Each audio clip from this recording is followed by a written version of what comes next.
Nous sommes toujours dans la deuxième partie de notre verset biblique, Hébreux chapitre 10, verset 25, pour t'encourager, pour t'exhorter, pour ta restauration, et aussi, même pour d'aucuns, n'est-ce pas, une certaine forme de délivrance.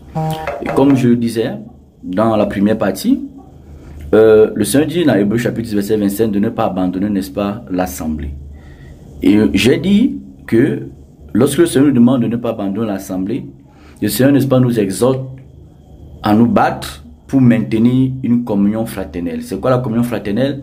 C'est-à-dire une relation entre des frères et des sœurs en Jésus-Christ de Nazareth.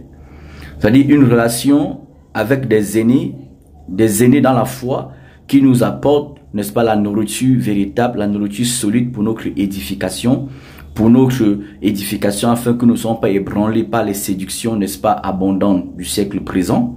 Amen.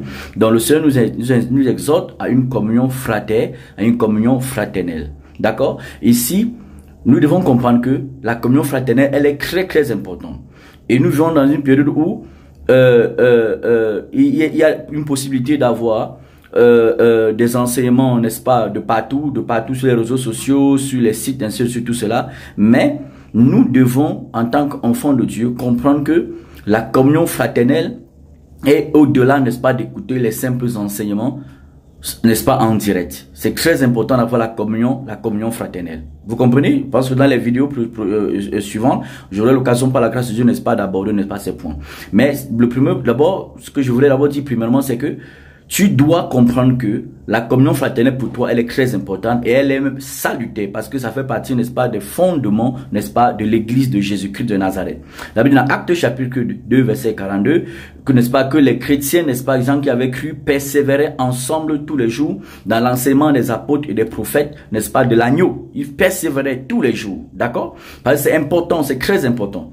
Même si tu as été blessé dans les églises, tu as été déçu par les prédicateurs, tu as été déçu par les fausses doctrines, ce n'est pas à toi, n'est-ce pas, de remplacer la parole de Dieu par tes déceptions ou bien, n'est-ce pas, par tes raisonnements. D'accord? Malgré tes déceptions, la parole de Dieu reste, n'est-ce pas, la parole de Dieu. Tu dois avoir la communion fraternelle. Il y a des personnes qui sont tellement éloignées les uns les autres. Vous pouvez avoir une forme de communion fraternelle en écoutant les enseignements en ligne. Et surtout qu'il faut écouter les enseignements avec les personnes avec qui vous avez des contacts, des personnes avec qui vous pouvez partager une certaine forme d'intimité, afin que les enseignements que vous partagez, écoutez à distance puissent impacter réellement votre état d'âme et que ces personnes puissent réellement, n'est-ce pas, pouvoir vous recadrer, vous encourager, vous corriger pour votre édification. Donc, connecte-toi pour la suite.